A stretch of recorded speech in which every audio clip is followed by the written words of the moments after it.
in the Environment and Society programme at Chatham House.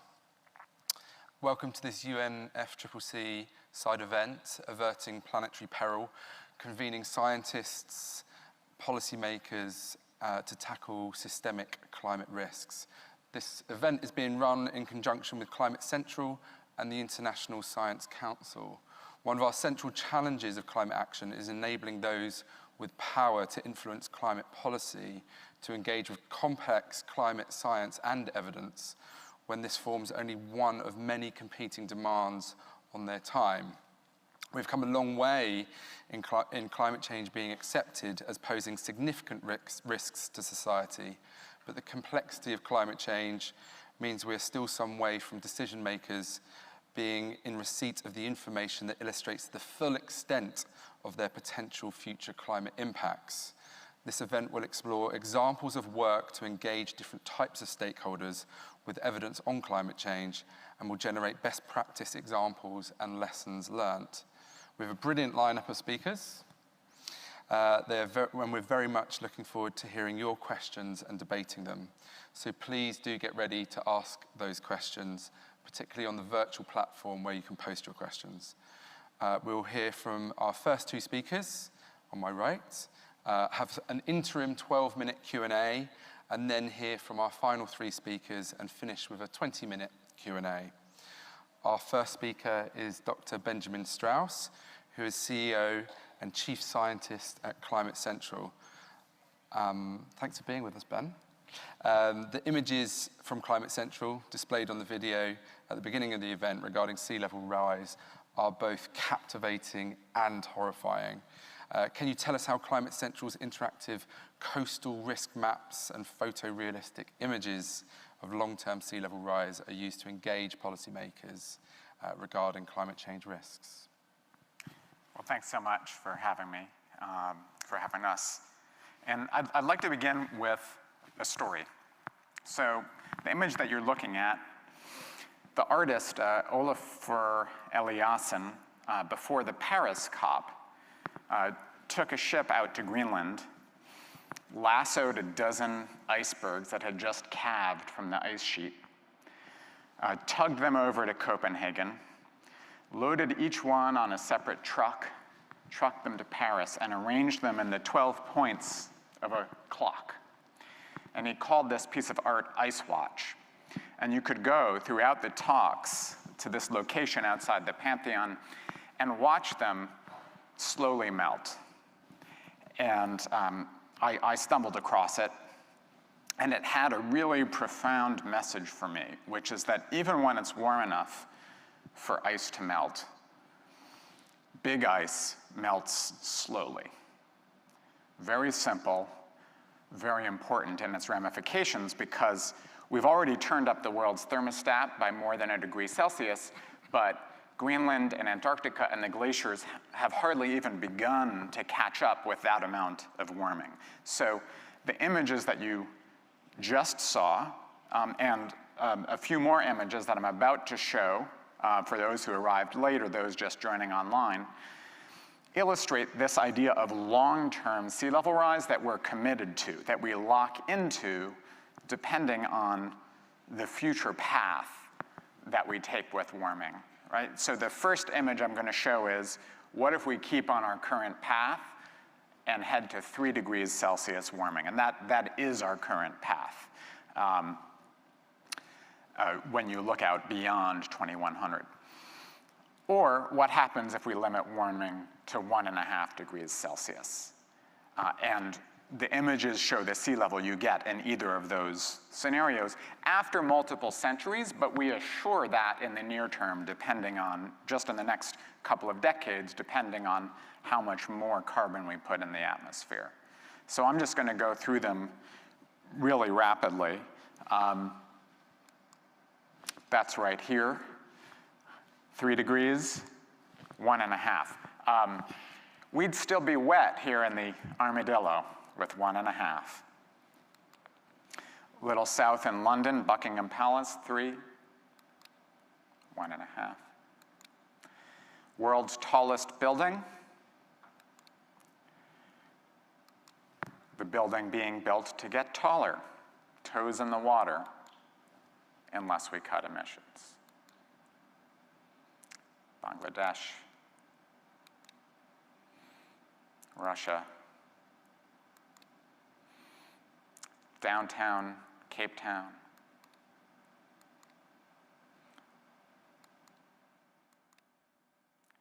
and close to home for me, Washington, D.C.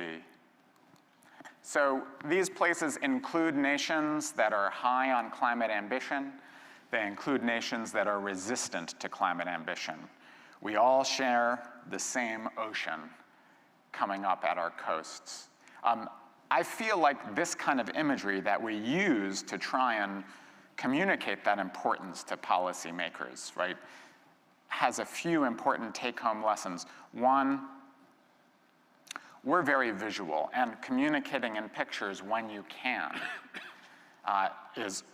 tends to be much more powerful than numbers and abstractions. Two, making it local is really critical when you have these conversations. What does it mean for my place or the places that I care about? And three, we have an enormous choice of legacy. We are talking about sea levels that will unfold over many hundreds of years. But it's our choice whether to set that in motion or not, how much to set in motion. So we have an enormous choice of the legacy that we could leave, and whether that legacy is really a necklace of sunken ruins around the coasts of the world, or whether it's a global coast that looks more like the one we have today. How will we be remembered, right? The people at this COP, the generations alive today. So there's another form of visual communication we use a lot that we also think is powerful, and that's maps. And I'm going to come into the nearer term, closer to practical policy-making near-term considerations when it comes to resilience. So here's a map of Mumbai in India, showing land projected to be below a typical worst-of-the-year flood by mid-century in red. You can see a pretty significant effect in the region. But actually, this map uses elevation data that are 1.5 to 3 meters too low. It turns out that all of the leading academics in coastal risk, the World Bank and others, for years, in fact, mostly up until the present, have been using elevation data that is biased 1.5 to 3 meters too high. In other words, when you think of sea level this century, forecast to 1 meter, it's really underestimating the threat. The reason is that the global data comes from satellite sensing that can't tell the difference between a rooftop or a treetop or the ground, and those things get averaged together, and developed areas look like mounds or hills. So a colleague and I, a number of years ago, got together and said, can we use AI to improve this? And we were able to eliminate almost all of that error. And the next map I'm going to show you shows the risk when you get rid of that issue for Mumbai, where very much reduced the error, substantially more land at risk. And this really applies worldwide in these maps. That's the old look. Here's the new look. We just released a new version just a month ago, and it's freely available to all. All the images that I've shown you and these maps can be accessed via picturingourfuture.org, by the way. Finally, I want to return to the long-term perspective and show a map with a long-term commitment. And you're going to see in blue, from the same location, areas committed to be below future sea level based on the warming we have already experienced, 1.1 degrees. And then in red on the margin, commitments based on 1.5. So kind of our best case scenario that we're trying to keep alive. So watch for the change. So what's already committed is about the same, a little bit worse than that mid-century flood. And then 1.5 adds the red areas that you can see on the map. So the final key takeaway after visual, local, and our legacy choice that I have is when we talk about policy on the resilience side, how are we going to plan our coastal places for these inevitably rising seas? Anything we do today won't be in vain. Those sea levels are coming, and we have to think about it as the first step on a journey, right? We can't get fooled by any particular sea level projection, and that's what we have to solve for. It's just the first step on a journey. Ben, thank you. That's fascinating, scary, but a degree of hope in there too. We'll turn now to Professor Tim Benton, Research Director, Emerging Risks, and Director of the Environment and Society Programme at Chatham House with myself. Tim, Chatham House is working on several projects which bring together scientists and policymakers. What can you tell us about this work and the lessons learned as an intermediary organisation working with both groups? Thanks, Dan. I personally have worked on impact assessments for climate change for over a decade now, including US-UK task force of 2015, which was looking at global food system resilience to extreme weather. I've done 2 rounds of the UK's climate change risk assessment, and our Chatham House work that Dan has mentioned. There are 2 reports that are available at the back. Please look at them and take them away. Have done a overall climate change risk assessment and a report on hazards that should worry us most. And we also work on a range of other projects that are associated with climate risks, including the Cascades project, which is on transboundary risks. So what have I learned in all of this time? So 3 major messages. Risks are very poorly understood. Now, the traditional way of framing risk is that it's a function of hazard, exposure, and vulnerability. And the normal way that we've thought about it is the hazard might be rainfall. Your exposure is, do you live at the top of the hill or the bottom of the hill, and might you get flooded? And your vulnerability is whether or not you've got kind of flood defenses. And we're getting much better at defining the hazards in terms of we're getting better at understanding the tail risks associated with extreme weather. There are many things that we're still not good at, such as tipping point risks or some of the ways that changing position of the jet stream might influence extreme weather.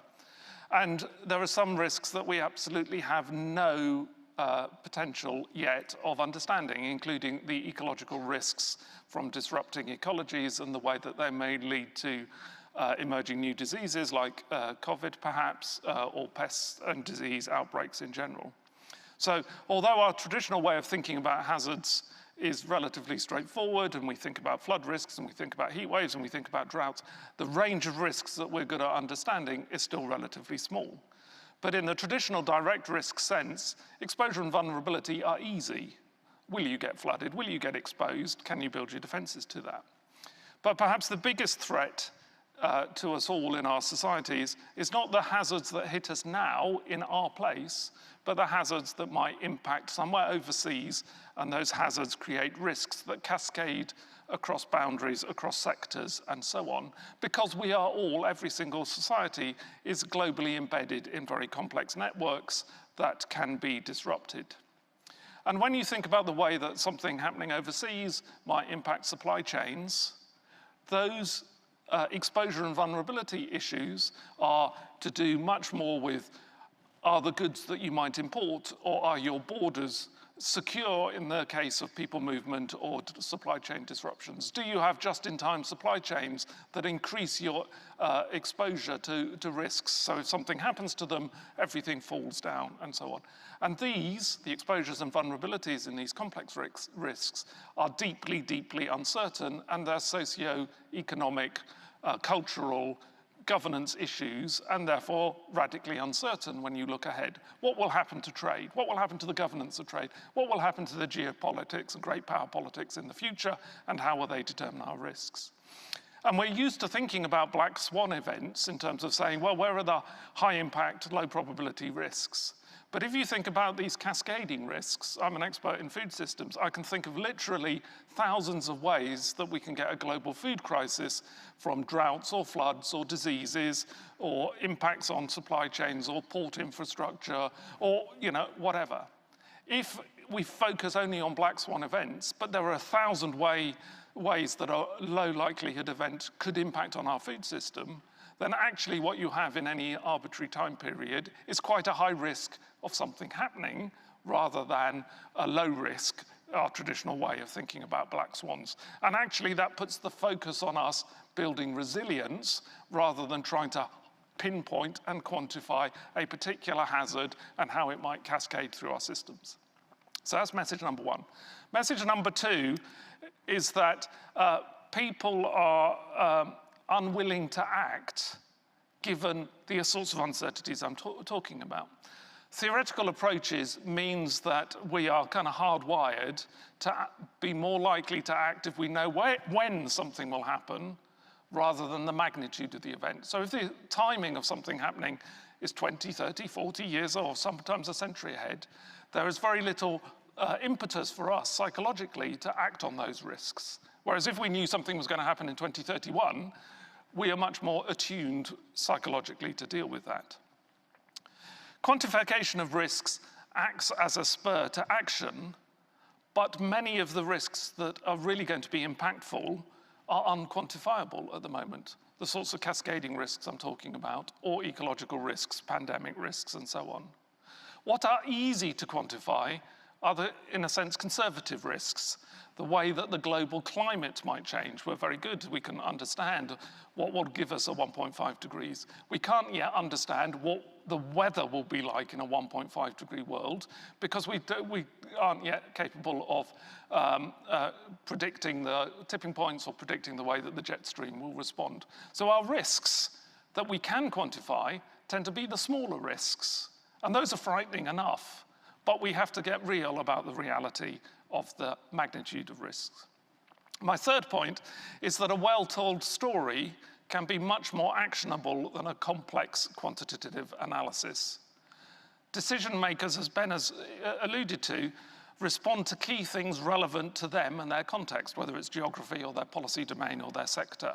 And so granular discussions are often more useful than generic approaches saying sea level rise is going to be important or drought risk is going to increase. And specific historical examples are becoming much more common and common enough that we can now point to examples of where things have happened and build the story about, well, imagine this being 10 times worse or 15 times worse or happening every year instead of every decade. In a similar vein, there is a capacity issue. Climate change is often seen as a domain in itself. It belongs in that particular silo, in that particular ministry. And what actually we need to do is build capacity to understand the way that climate change will impact on our particular areas of interest.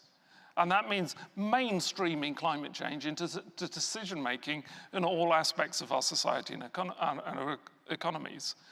One of my colleagues who works on global macroeconomics said to me the other day, climate change is starting to move to the point where it is accepted as part of the economy rather than separated from the economy, and that's what we need.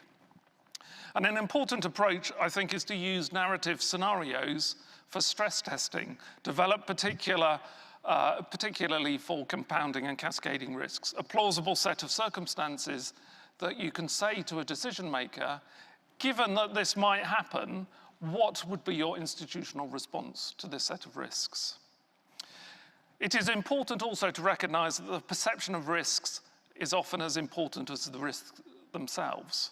Complex and cascading risks rarely are the only reason for systemic failure, but are often the spark that breaks the camel's back.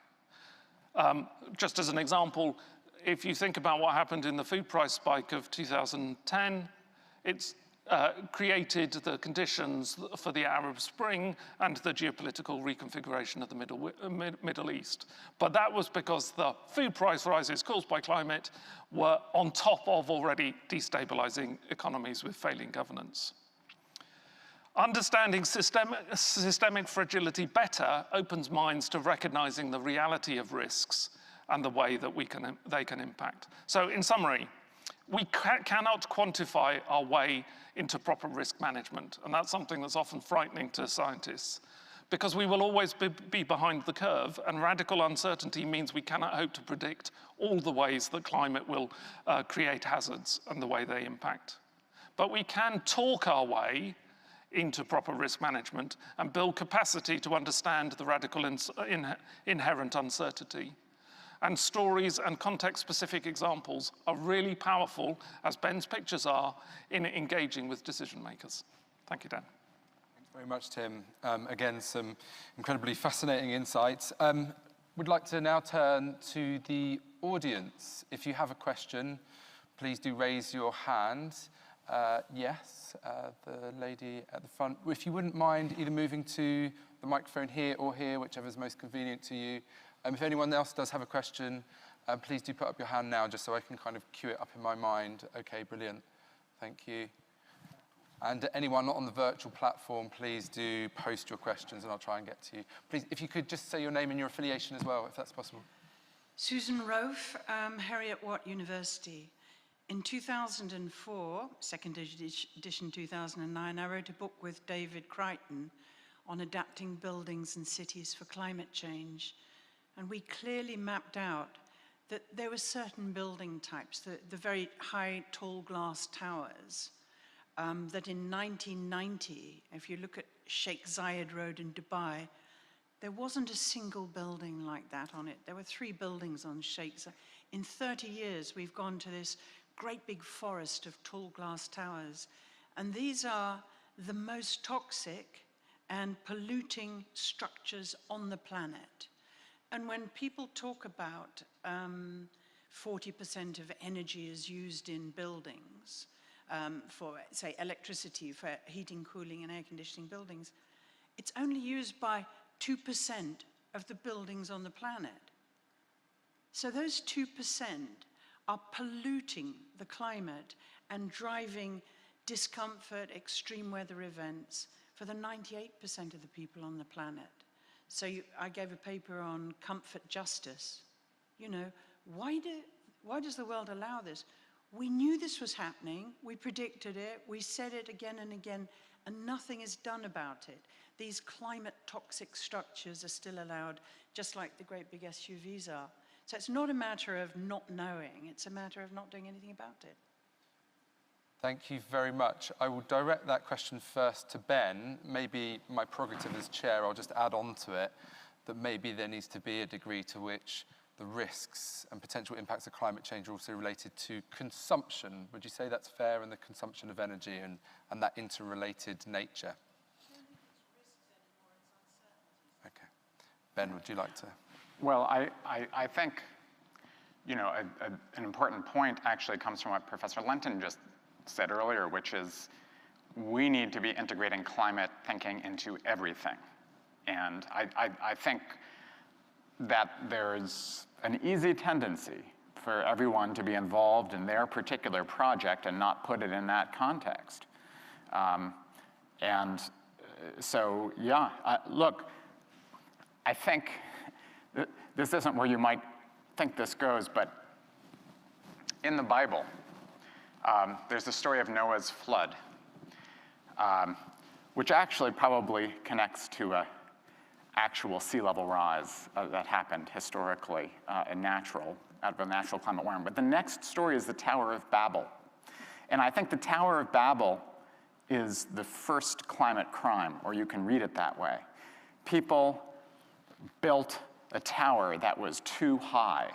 It was impinging on the zone, on the kind of divine sky, right? God had just sent a rainbow to Noah, which said, I will not destroy the world again with the flood. I will not destroy the... There's a loophole there, right? We could still destroy the world with a flood. And what's the next thing we do? We build a tower into the sky. And we're punished for that, too.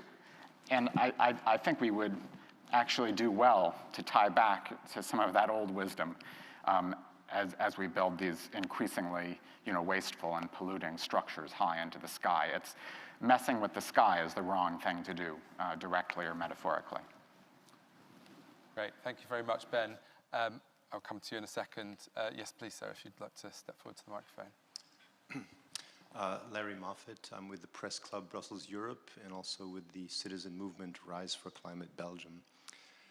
The photographs you showed of Washington and London underwater, I would think would certainly inspire policymakers, politicians to invest billions in building seawalls and dams, whatever is needed to keep the water out. But that would then mean less funds available for mitigation, for reducing emissions, less funds available to help Bangladesh and Pacific Islands to protect themselves from sea rise. So my broader question is how to find the right balance between adaptation and mitigation. What would be your advice to policymakers? Thanks very much. And I'll just say that we'll open the questions to the speakers on my left as we come to the end of the session. But Tim, would you like to take that on? I'll pass to Ben because he'll say something specific about sea level rise, no doubt. But I think there is a clear need to both mitigate and adapt. There are some of these risks that we cannot adapt out of because they will be so existential. So we can't just do adaptation, and we can't do just mitigation because we absolutely need to adapt, as Ben so eloquently said. You know, sea level rise is coming, whatever we do. But I think there is a kind of area to pick up on Dan's earlier comment around how do we think about the demand side, and some actions can both be adaptive and mitigative, so that we're investing not in that versus that, but we're investing in something that can do both. And in my area, it's notably absent of food systems. It's notably absent in the diplomatic area, that no one is talking about food and getting diets right for people's health, reducing food demand, changing the footprint of land, allowing more land to be farmed in a more resilient way, and creating that safe space, which is both adaptive and also it will reduce carbon footprints. And so I think there is something that as we go through this journey, we haven't got enough money to mitigate just only through technology and adapt to everything. We also have to start thinking about the demand side, which can be both at the same time. Thanks, Tim. Yeah, please, Ben. I'll just say briefly, in terms of the specifics of those projections, we're talking about sea level rise unfolding over hundreds of years, so there's not much of a conflict. There needs to be a lot of investment and mitigation right now to prevent those scenarios. I'll also say that I think on the mitigation side, really a lot of it is more investment than cost. It's a decision to do something, but there will be financial returns to the investment for a great deal of that cost. And finally, I think my hope is that leaders in many areas will be energized to mitigate more as they start to confront the high cost of adaptation. When they see the problem is coming home to roost and they have to spend, suddenly the perspective flips. Wait a minute. This is unfair, this is a burden to us. The world, everyone together, had better start bringing down the problem because I don't want to bear the cost of adaptation. So we all need to mitigate. I think they can work together. Unfortunately, we're in the position we have to do both. There's no other way. Thanks very much. Would you like to answer? Oh, okay. We've probably got time for just this one question, so we'll come to yours at the end if that's okay. Okay, hi, thank you. It's Tom LouisRenier from RAP, which is a UK-based NGO. My question is about food systems and the resilience of those. And it's really, what's the confidence of the panel in the causality between reducing food waste in particular and the reductions in greenhouse gases, particularly in terms of the flexibility and agility of the sort of food system to adapt to the reduction in consumption? Thank you. Thanks very much. That feels like very clearly one for Tim. I guess it's how you reduce food waste. I mean,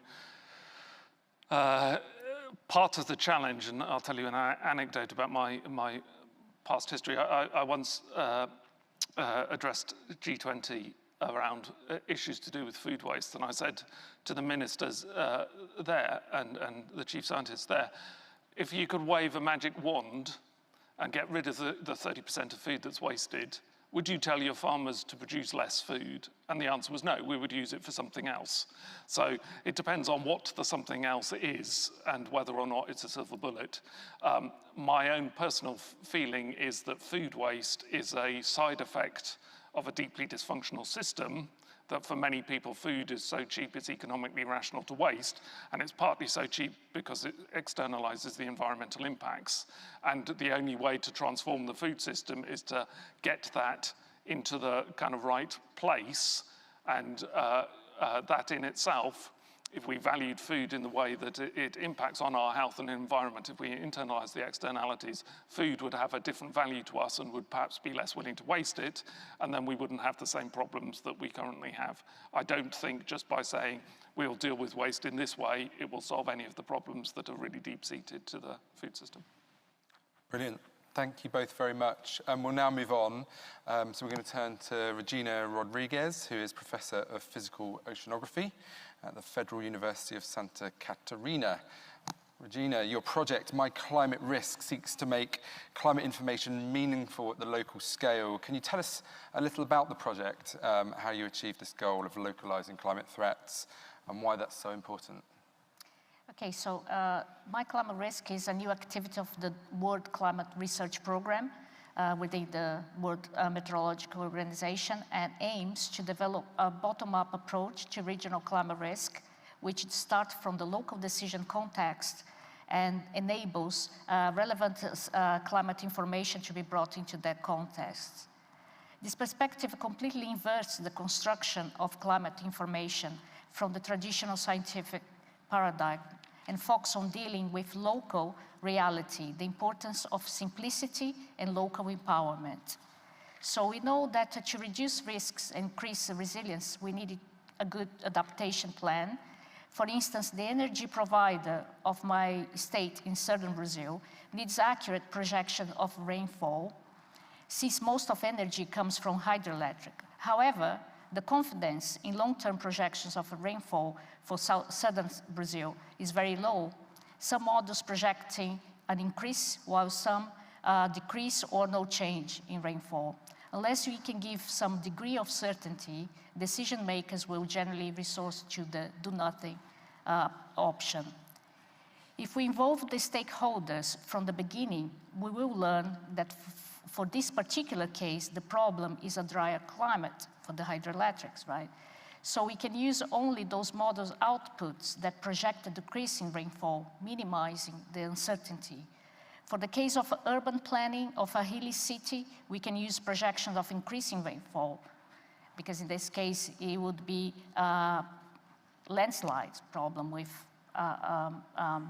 above average rainfall. So climate information has to be tailored for local needs. Within this co-production process, the idea is also to enable the local community to be self-sufficient. That is a local empowerment. And finally, these techniques must be simple. We know that communities from the global south are and will be the most affected. They don't have the resource to develop their own expensive and complex tools, so simple techniques are a must. Much of climate change science is necessarily big science, but in order to make climate information usable for adaptation, it's also necessary to discover the beauty of smallness. We need climate change science for adaptation that takes a bottom-up approach and consider the reality, but with simplicity and empowerment of local community. And here I paraphrase E.F. Schumacher's Small is Beautiful. Science produces the climate information, but climate information is nothing by itself. It's a me without an end, a mere potentiality, unfinishing sentence. Can this new paradigm help us to finish the sentence, to turn the potentiality into reality to the benefit of all? That's what I want just to say about My Climate Risk. Thank you, Regina. I think the commonality between both what you and Ben have both said is bottom-up, local, make it relevant, make it engaging. Otherwise, decision makers, policy makers don't perhaps engage as much as they should or could do. We're now going to turn to our virtual speaker, who I'm hoping is going to appear from somewhere behind me, Professor Yana Silman, who is from the University of Hamburg and the Centre for International Climate Research in Norway. Jana, the Knowledge Action Network on Emergent Risks and Extreme Events, are working with the United Nations Disaster Risk Reduction and the International Science Council on a briefing note on systemic risk. Can you tell us about that briefing note? Who's it for? And how do you hope it will enable engagement on systemic risks? Over to you. Yes, thank you very much. And basically following up on the previous speaker that highlighted the bottom-up approach, this briefing note is connecting the top-down, basically the big research organizations that currently are engaged in climate change, in risk, and how we can engage these research organizations in producing science that is useful for decision makers that have to deal with systemic risk. And for that, I want to just show a few slides in this presentation. And next slide, please. And give you a little bit of an insight in where this briefing note is going. Here you see in the recent years, several important reports have been published that are also outlined in the briefing note on showing how complex or interconnected our today's risks are.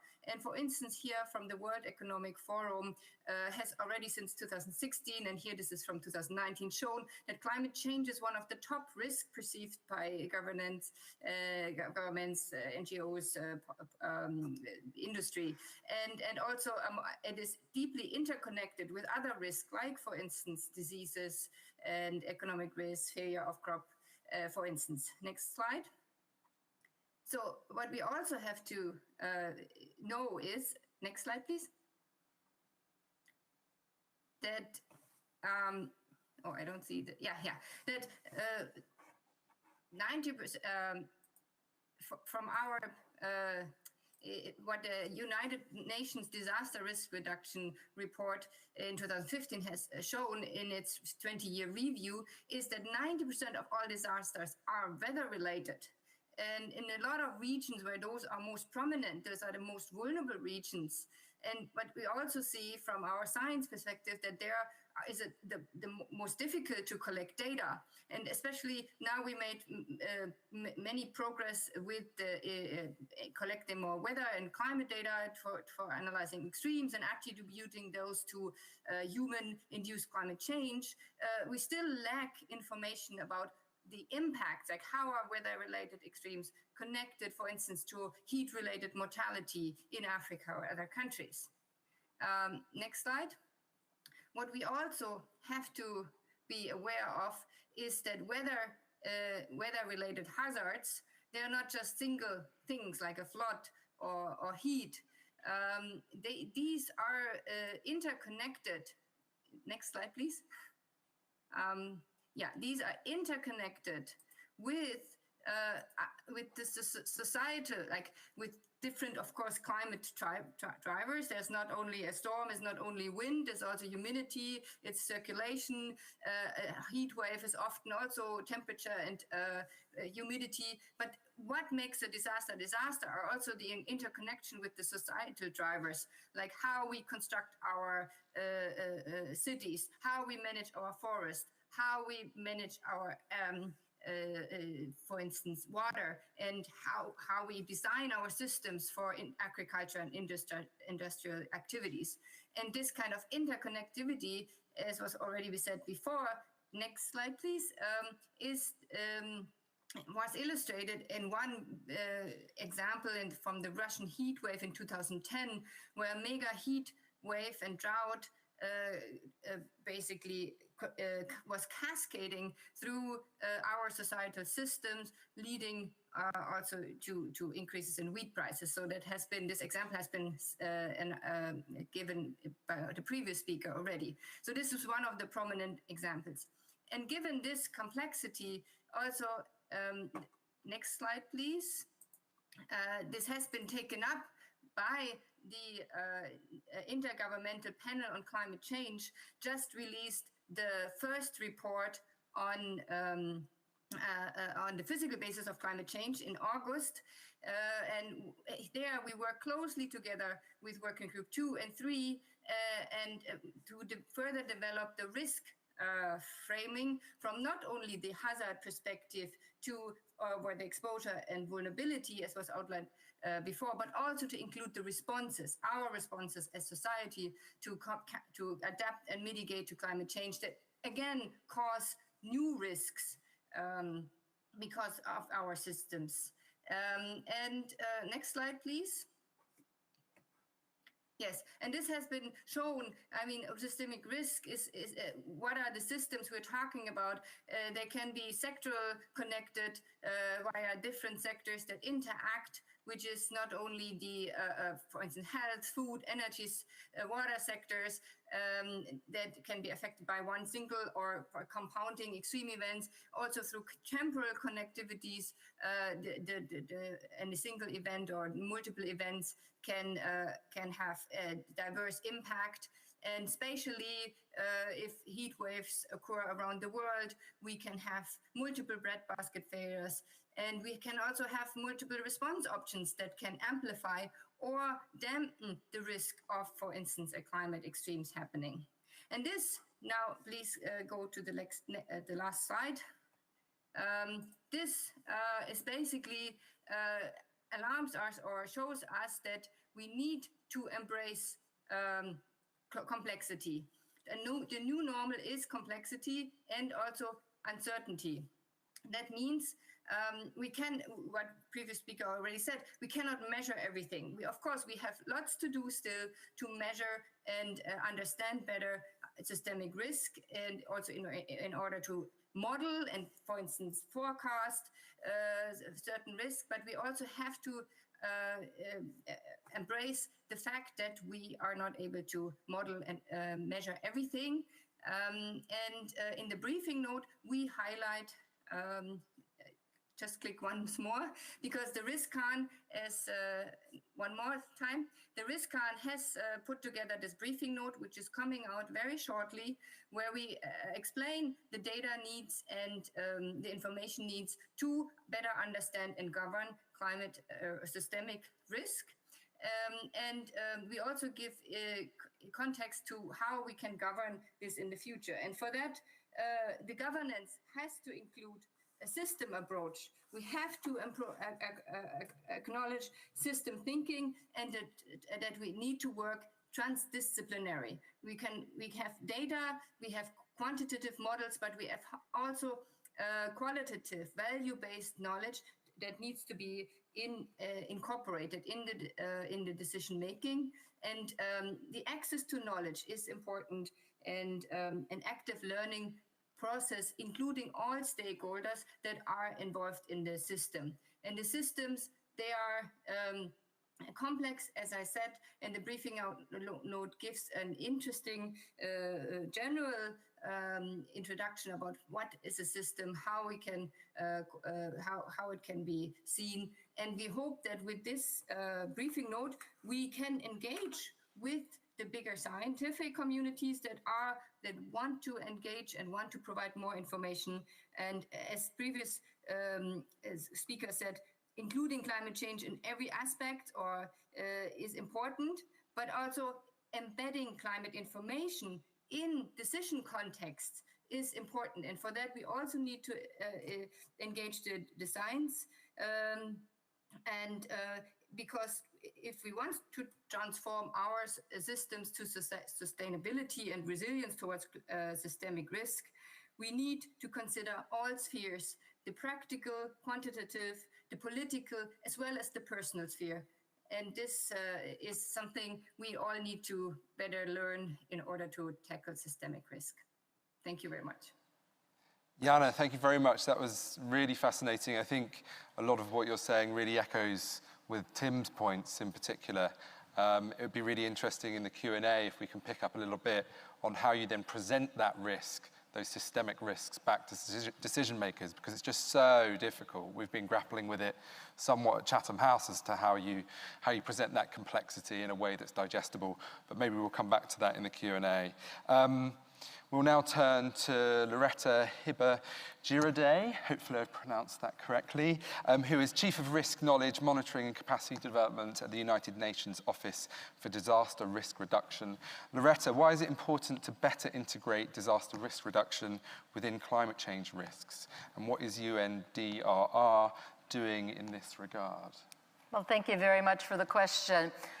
I think it's fairly obvious, the response. I have a 21-year-old son and a 27-year-old daughter. In the time since they were born, the number of climate-related disasters have doubled. And by the time their children reach that age, who knows what the number of climate-related disasters will be. It's happening on a much more frequent basis, climate-related disasters. The disasters are much more intense, but they're also much more unpredictable.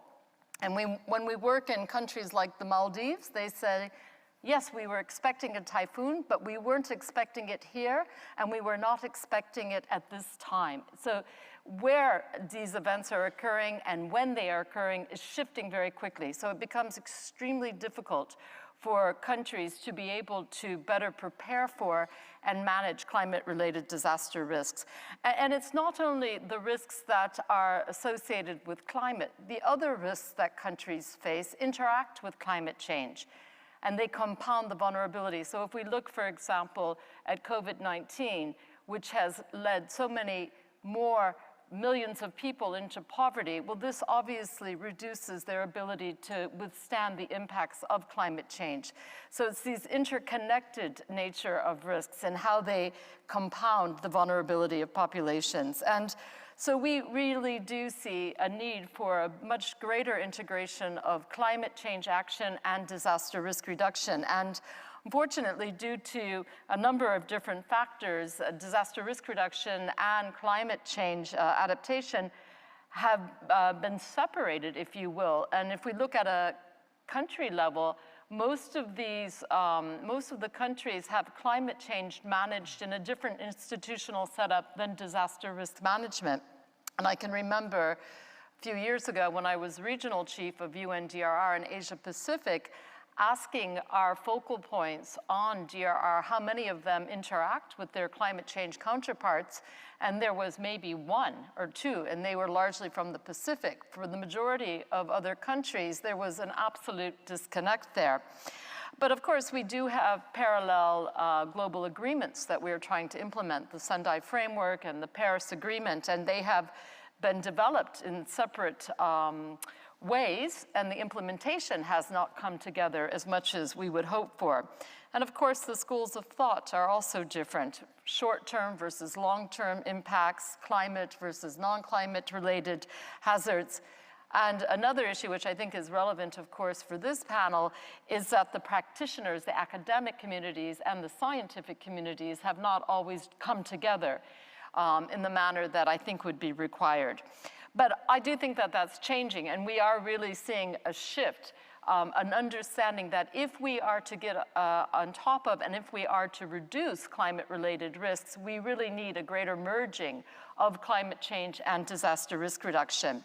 And we are seeing good results, so it's not all negative news. Early warning and preparedness is reducing the number of people who lose their lives due to climate-related disasters. But the extensive risk, these high-frequency, low-intensity disaster events at the local level, which are cumulative in nature, are really having a significant economic impact. And the challenge there, of course, is, and I think one of the speakers mentioned it, it's very difficult for us to measure that impact. We don't actually have the metrics to see what is this impact of high-frequency, low-intensity disaster impacts that we believe are really eroding development gains at a local level. So we really also think that there's, and I think another speaker mentioned this today, there's a lot of emphasis, obviously, on hazards and climate-related hazards and how they are changing. But the issues of vulnerability and exposure, which are really core to disaster risk reduction, we feel really need to be better brought to the forefront of the climate discussion. Because obviously, without exposure and vulnerability, the impacts of climate-related hazard would not be the same. So a lot of areas of convergence which need to happen. And we've just heard about this very complex work around systemic risk. And I think one of the challenges we see is that we know that risk is complex. We know that it's systemic. We know that it's interconnected. It is cascading. But what does a policymaker in a developing country, in a resource-constrained city, do with that information? How do they translate that into the types of policies and tools that they need to make better decisions on urban planning, on development planning, on humanitarian preparedness? There's a big gap, I think, between the science behind risk, which is evolving and which is becoming more complex, and the frontline policymakers who need to start working differently if they are to better manage that risk. So I think that one of the things that UNDRR is trying to do is to help bridge this gap. It's enormously complex because in many of the countries, especially in the least developed countries and the SIDS, the capacities are quite limited, of course. The resources are quite limited. And often they don't even have the most basic data sets available to enable them to put in place evidence-based policies, I would say. So maybe just say a few words about what we're trying to do. We are launching work on comprehensive disaster and climate risk management. And that is very much with an aim to ensuring that all national and local disaster risk reduction strategies really take into account climate change and use climate projections and make available climate data to inform those strategies. Now that may sound pretty simple, but many of the strategies that have been developed in the past few years have not really fully taken into account what the climate future is for that country. It has relied on historical data, which is important, but you need the historical data and the future projections in order to put the country on the right trajectory. We are also launching the Global Risk Assessment Framework, which is an aggregation of all risk information at a country level into a national risk information portal and supporting in the analysis of this information, not just the hazard, the vulnerability, as well as the exposure, as well as data that's required around disaster displacement, for example, poverty, demographic data. And this is quite basic, but it's a starting point that would enable countries, especially LDCs and SIDS, to have at least this basic information to ensure that their planning is more risk-informed and climate sensitive. And we're also working on a program called Making Cities Resilient, which aims to ensure that cities have better access to technical support, to data, and to also support from the private sector to build but also implement resilient strategies. And we have a science community that we work with. And here our aim is really to ensure that the science is being produced is the science that's being used to inform policymaking, to inform programming. And finally, my final point is that we are launching with the World Meteorological Organization, but also with other partners, a new center of excellence on climate and disaster resilience. And here the aim is to really bring the capacities of different UN organizations, but other partners as well, to the fight to reduce climate-related risks. So bringing our work, as you've heard about from our colleagues from Riskkhan on systemic risk and risk management, alongside the work of the WMO on forecasting, alongside other agencies as well, that are also contributing to this work on climate change. And here we really hope to work across these silos, bridging the modeling and the social science worlds so that we can have a greater impact together. We have much to learn from each other, but we have to make it accessible to the countries who need it most. And so this is part of what the Center of Excellence will do. Thank you. Thank you so much, Loretta. That was really fascinating. We're now going to open up the floor to questions. Have around just over 15 minutes for questions. Be nice to see hands go up just so that I can log it in my, 1 second, sir, just so I can log it in my head. I'd really like to hear some questions around how do we communicate this complexity, the scale of the challenge, the uncertainty to decision makers. How do we get that lodged into policy? How do we forge ahead? I think the lady at the front was a legacy question from the previous session, so please, yeah, if you can take the mic. Juliette Renee-Varga from the University of Massachusetts, Climate Change Initiative. I appreciated your several of you bringing up resilience and the need to sort of bridge adaptation, mitigation, and other non-climate related issues. And I'm just curious, like, how much you've found success in communicating with policymakers about, you know, things that are top of mind for them, but not necessarily climate related. So bringing that into your analysis and research as well, but that would build resilience to shocks that include climate, direct climate hazards, but also the knock-on effects, the second-order effects that may play out with societal responses or impacts to climate risks. Thank you very much. I think I'll go to Yana first, please, if we can bring her up on the screen, because I think that would be most relevant to her presentation. And then we'll maybe go to Loretta, if that's all right. Yeah. Just wanted to note, too, that Yes. Yana, that hello. Do you hear me? Just 1 second, Yana. There's an additional adjunct to the question. Sorry. Just 1 second. That's Just all right. one quick note, too, that we have used group model building as a systems thinking approach to engage policymakers, where they're actually the ones who are building models along with you. And I'm just curious, too, if you've used that approach and found it to be successful, because we certainly have found it to help in communicating complexity and engage people, engage stakeholders in decision making. Great. Yana, and then we'll go to Loretta. Thanks. Yeah, thank you very much for this question. And yes, indeed, since we're seeing this need for integrating better climate information with societal information to build resilience, the Riskkhan is basically connecting, or a network that is bridging and connecting different scientific communities: the World Climate Research Program, the Integrated Disaster Risk Program, and Future Earth, which is on sustainability science. And there we try to bring together scientists that work on these different aspects of climate change and societal resilience, but also we engage with stakeholders.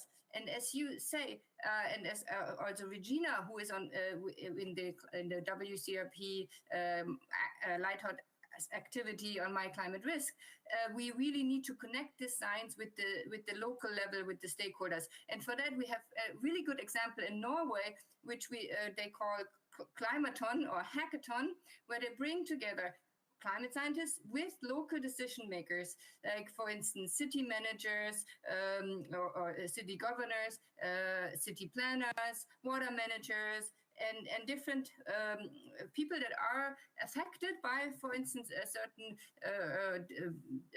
climate extremes, or they have to make an adaptation plan, and they sit together and discuss their different perspectives, their different needs from their decision standpoint. So I think bringing the different people together and learning from each other and seeing how the relationships play out in the systems, that can help us to connect the science and the decision makers, the governance, and help to have sustainable decisions and developments to reduce systemic risk.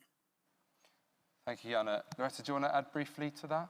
Yeah, I mean, I think it's a great question. And I think when science is too abstract, people cannot relate to it, and that includes climate science. So some of the interesting work that I've seen going on is when you go to a community and you talk to the community about what they value, and bringing that values perspective to it, and then showing and relating how climate change could impact and change those things that they value most, and really getting them to react to that. And I think there was some interesting work going on in Australia and the Pacific, around this type of approach. So storytelling and listening to how people have dealt with issues over the years, many years, in this indigenous knowledge is often very much values-based. And so trying to relate it, I think, to these very complex issues is showing to have some success. So I think that we need to learn more from those types of experiences. Thank you. We'll go to the gentleman at the front in the blue tie. I think you were stood up just before, and then we'll come to you, if that's okay. Thanks. Yeah, hello, my name is Rand Boydale, representing Scottish Ecological Design Association. Loretta talked about data, and Benjamin talked about modelling data. One thing I've come across recently is the weather data used for our building energy simulation models is out of date and wasn't particularly accurate anyway, and doesn't reflect the rising temperature. and Benjamin talked about, the flood height levels not being accurate. Surely that is the sort of thing that if we're wanting to mitigate risk and avoid risk, we need to make sure that sort of modelling data is actually as accurate as we can make it now. What process do we need for those different organisations to update those things? Great, thank you very much. Ben, would you like to dive in? Sure, I mean, I'll say broadly, you're absolutely right. The quality of data is critical. And there are so many different data sets out there, right, that there's a lot of work to do. And I know a lot of organizations are working on it. It's an evolving process. I think, and the climate hazard, as the speakers have alluded to, I really think is the easy part of this. Because if you go to the systemic risk discussion we've been having, right? In climate science, we like to say there are forcers. We're forcing the climate. But the forcing is very simple. We're adding a few parts per million carbon dioxide. Each year, it's very linear. And that produces very complex, discontinuous, nonlinear behavior in the climate system. But that, in turn, is the much more unruly forcer for the socio-economic system and the political system and its set of interlocking and cascading risks. So it is an enormous communications challenge. And you're right, we have to do the best we can to get the data at the foundation as strong as we can. But that is still a widespread challenge. Thank you. In the interest of trying to get as many questions in as possible and just my queue in my head, I think there was someone at the back here. Yeah, we'll go to you. Then we'll come to you, sir, just in terms of the queue. And then we'll come to the gentleman with the mask at the front. Thanks. Thanks very much. Magnus Benzi from the Stockholm Environment Institute and Adaptation Without Borders. Thanks to all the speakers. I think it's a fascinating topic, and you've all addressed really good parts of it. My question is about, given the complexity of systemic risk, and given what you said, Loretta, about DRR and adaptation already being governed by separate institutes within the institutions, do any of the panelists have examples of where systemic risk has been well governed by a national government or any other actor? As we try and address this new challenge, are there any anecdotes or insights of where we see systemic risk being well governed? Thank you. Big and very important question. Loretta, and then I'm looking at Tim, maybe, and Regina, so we might take a few answers on this.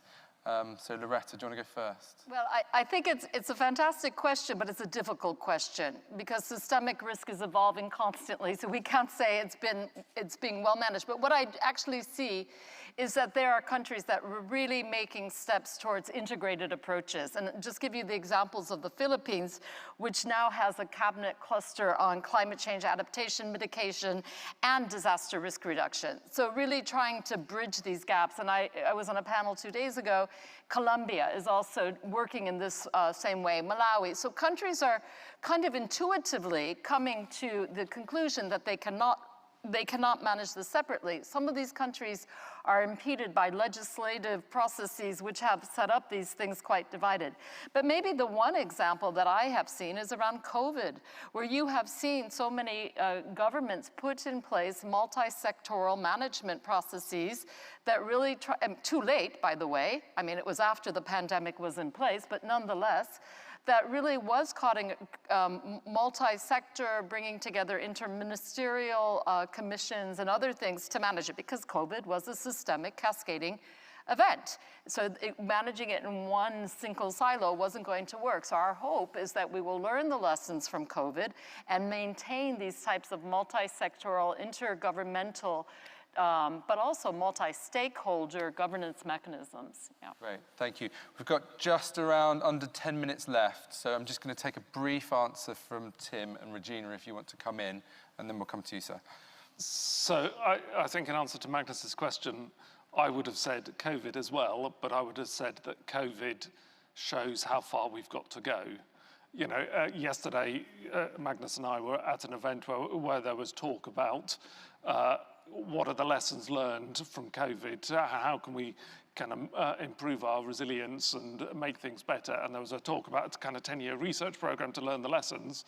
And the obvious thing that Europe, for example, should give a whole load of vaccines to sub-Saharan Africa to reduce our risk wasn't part of that agenda, because we haven't even learned that significant lesson today. So I think, you know, every country had some sort of pandemic preparedness. Didn't work very well. I think the danger is that every time we have a crisis, that goes in the black swan. It's not going to happen again for another 100 years. Let's forget about it, rather than actually the real lessons that we need to learn to really deeply embed resilience into our economies. So I'm a bit more pessimistic. Glass half full, glass half empty. Please, sir, if you'd like to ask a question. Thanks very much. It's Max from the University of British Columbia. I was just wondering whether, to what extent the risk analysis tends to freeze political and economic systems, and whether there's a strong argument maybe to incorporate them within the modelling itself, specifically subsidies to fossil fuel companies, and whether they could be considered risks as well. Is that? Okay, fantastic. I'm just going to look along my speakers. Also, Yana, maybe in terms of responses, would you like to take that one? You talked in your presentation about responses and what risks that embodies as well. Do you want to take this one on, do fossil fuel subsidies embody a risk that need to be conveyed to decision makers alongside systemic and direct risks? Yes, thank you. Exactly. This is the type of question that we need to ask and to see how, I mean, on my last slide, you have seen that we need to take the different agendas that we have on the horizon, or that we are engaged in right now, the Sustainable Development Goals, the climate action, Paris Agreement, and the Sendai framework for disaster risk reduction. We cannot work in silos anymore. We have to, when we try to answer such questions, we have to see how we can address this in the context of all goals that we have to make us a safer planet. And if we're talking about responses, one response that could be useful or helpful, if we only see it in the silo, it could, for instance, these subsidies may help the economy in the short term, but on the other hand, basically undermining other goals we have. This, we have to go away from that. We need to see those goals, and as Loretta said, we also need to have the values behind it that are so nicely imprinted in the Sustainable Development Goals. So these values, no hunger, no poverty, clean air, and these kind of things, we need to have those in the back of the mind when policy decisions are made. And as I said, the complexity requires that we see the Paris Agreement, climate action, Sustainable Development Goal, disaster risk reduction in conjunction. Thank you, Yana. I'm just going to look across. I don't think anyone else wants to chip in at this moment, so we'll go to you, please, sir. Right, thank you. Jonathan Ratcliffe from the University of Birmingham. And there's a great question just before, and my point was thinking about how do we move away from the increasing efficiency of systems, or optimizing everything so that we have just-in-time systems, or we have the minimum number of people working in local governance institutions just to deliver the services, when we see from COVID and the fuel crises how we need some extra capacity that's ready to provide that resilience. But how do we value that going forward? Because a lot of these savings have been driven by more central government, when a lot of the response has to come from a local level. Thanks. Great. We'll go to Tim. I think it's also just worth bearing in mind, we had a question earlier on about food waste resilience within the agricultural sector. I think there's sort of some similarities there. Yeah, well, I think the predominant paradigm that we've lived under for the last 30 or 40 years is that economic growth is the most important arbiter of national well-being. And economic growth means gaining efficiency. Gaining efficiency in a world that's relatively stable is about making things just in time, reducing the redundancy, centralizing, reducing flexibility to do everything that makes it as smooth and as efficient as possible. But all of those things around efficiency strip out the resilience that we increasingly need. So the challenge is, how do we build back that resilience within our kind of current economic paradigm, that's too costly because we've stripped it out. And it comes down to, is economic growth, and it touches on the last question, is economic growth the best measure of what is ultimately to do with human well-being? Is that the best measure that we should use, or should we refine that and say economic growth is important, but actually the well-being of our populations is much more important as well, and try and work out where the wealth accumulation and the economic growth comes in, and where the actually costing our systems properly, internalizing externalities, building resilience, putting back redundancy in, putting back diversity into supply chains, et cetera, those all cost. And at the moment, the political pressure is that we can't afford to pay those costs. But eventually, as these disasters and the extreme weather hits us more and more, we'll realize that we have no choice but to build back into a more resilient system. Thanks, Tim. Regina, did you want to say something on this? It's general, several things. One is adaptation versus policies that someone asked previously.